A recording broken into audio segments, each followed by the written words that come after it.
Hello everyone.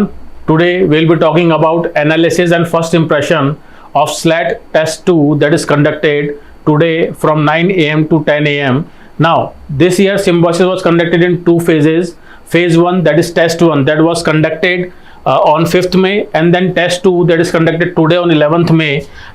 Both the tests were very similar when we talk about the difficulty levels, when I talk about the structure of the question and everything. We will be talking about these things in a bit detail.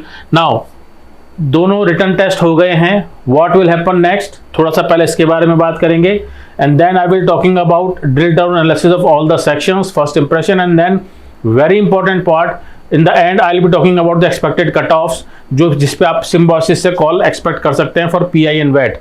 Now 22nd May को they will be declaring your score card, and then in the evening और next day और a day or two every individual Symbiosis law school, that is Pune, Noida, Hyderabad and Nagpur, they will be declaring their shortlisted list of PI VET candidates.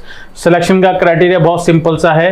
आपका जो भी slate के test के score आए होंगे out of 60, उनको they will scale up and make them out of 70, और उनके बेसिस पे ये एक मल्टीपल में, फॉर एग्जांपल इनके पास अगर 100 सीट हैं तो 100 सीट के ऊपर एक कभी 400, कभी 500, कभी 700, तो 1:5 से लेके 1:10 और 1:12 कितना भी रेशियो डिसाइड कर सकते हैं. उस रेशियो में they will be declaring list of students, those will be shortlisted for PI VET, that is round 2 of admission.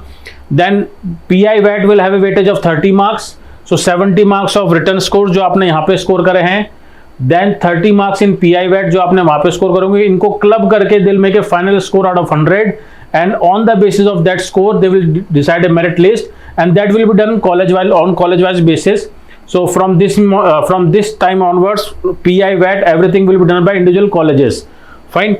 So again, be in touch with Symbiosis website and the colleges that you have applied for through their website for all the notifications and clarifications. ऐसा नहीं हो कि अपन कोई date miss कर जाए या कुछ process miss कर जाए. Fine.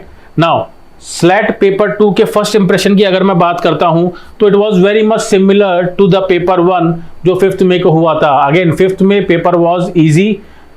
11th May test 2 paper was again very easy. If I talk about section wise, English almost उसके जैसा ही था जैसा test 1 आपको आया था. Pretty simple reading comprehension, easy language of the passages, plus questions were direct, options were very simple, so no panic or no surprise element or no stress in English section was there. GK slightly more balanced. It was a good mix of questions from current affairs as well as static GK. Test 1 के अंदर static GK काफी ज्यादा आई थी, सिर्फ 2 या 4 question ही आए थे current affairs के, बट इन टेस्ट 2 जो आज हुआ है जीके के करंट अफेयर्स से रिलेटेड क्वेश्चंस काफी थे, तो it was a good balanced in terms of GK. Legal reasoning की अगर मैं बात करता हूं, अगेन जैसा टेस्ट 1 के अंदर आया था वैसा ही सेम पैटर्न टेस्ट 2 में भी है लीगल रीजनिंग का. Pretty simple, principle based, orthodox kind of questions were there. Torts, contract, crime, इन टॉपिक से रिलेटेड क्वेश्चंस थे. If I talk about logical reasoning, almost same चीज रिपीट हुई है जो टेस्ट 1 के अंदर था, वही pattern as it is test 2 में आया है. Obviously questions were different, but again paper was easy, simple, conventional one. Same goes with analytical reasoning. Test 1 के अंदर काफी अच्छा सरप्राइज मिला था बच्चों को. क्वांट के क्वेश्चन काफी सारे थे. टेस्ट 2 के अंदर भी क्वांट की अच्छी प्रेजेंस थी. फाइन. बट टेस्ट 1 थोड़ा सा कैलकुलेशन के point of view slightly lengthy लगा बच्चों को. इसका एक कारण ये भी हो सकता है कि it was an unexpected work event. they have gone and thought that हमें यहाँ पे पजल्स मिलेंगी, but again they find maths questions. तो थोड़ा सरप्राइज एलिमेंट जब भी आता है थोड़ा सा बच्चों को लगता है चीजें लेंदी हो रही हैं, but again you can compare them. Impression ऐसा है कि टेस्ट 1 थोड़ा सा लेंदी था, टेस्ट 2 था, बट अगर मैं अपने एक्सपीरियंस से बात करूं तो there was not much difference. Now let's talk about each section in slightly more detail. अगर मैं इंग्लिश की बात करता हूं, there were 4 passages were based on India US relationship, 1 passage on artificial intelligence. Test 1 के अंदर भी आर्टिफिशियल इंटेलिजेंस से रिलेटेड एक पैसेज आया था.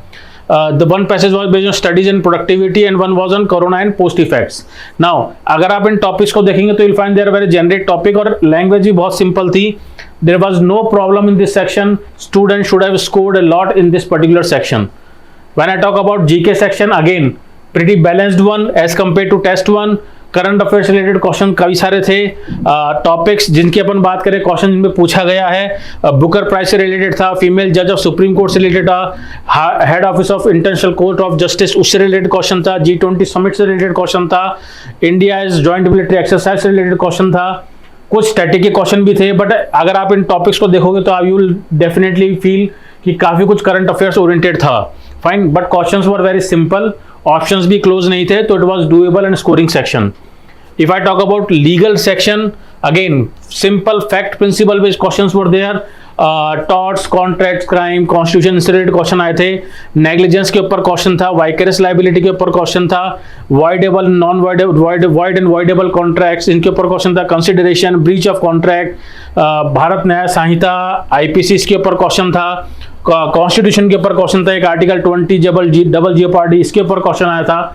तो अगर आप इनको देखो तो ये सारे वो टॉपिक है जो आप कन्वेंशनली नॉर्मली कोचिंग के अंदर पढ़ते हैं, and these are pretty familiar topics, और इनके ऊपर बहुत सिंपल से फैक्ट प्रिंसिपल क्वेश्चन आते हैं। There was no tricky questions और tricky options were there. So again very much scoring section, this legal section should have been your scoring section.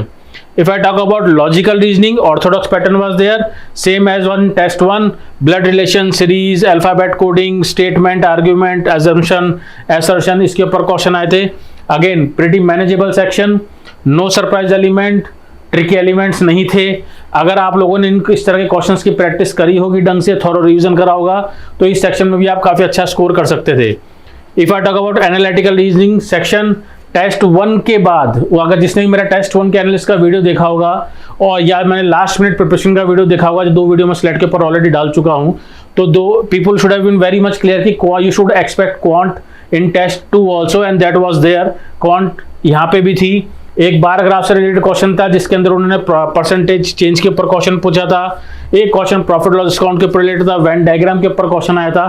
तो again ऐसा कुछ नहीं था जो एक्सपेक्ट नहीं किया जा सकता इसके अंदर आफ्टर टेस्ट 1।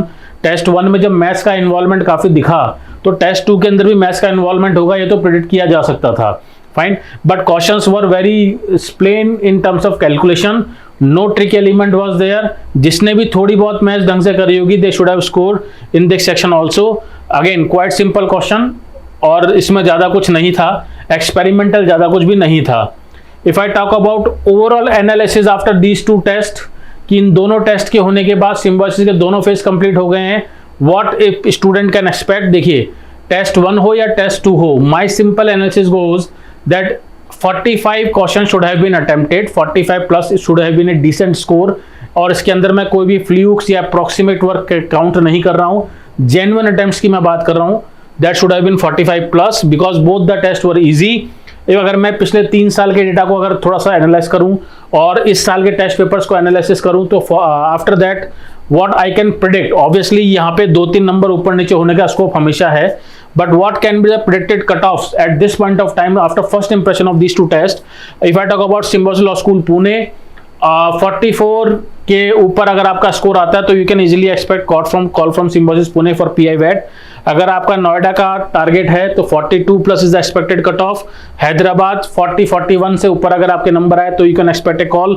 सिमिलरली नागपुर की अगर मैं बात करता हूँ 39-40 से ऊपर अगर आपका स्कोर आता है तो you can expect a call for PI wait. ये कट ऑफ प्रोडिक्टिव हैं, दे आर फर्स्ट इंप्रेशन, इनमें 1-2 नंबर ऊपर नीचे होने की गुंजाइश है।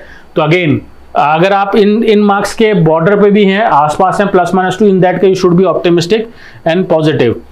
Fine, so this is all about the analysis of Symbiosis SLAT 2 paper. I wish you all the best for the second stage of admission process in Symbiosis, that is PI and VET. We will be recording videos which will give you guidance related to personal interview as well as VET. Stay tuned, subscribe our channel so that you do not miss any important video. Thank you.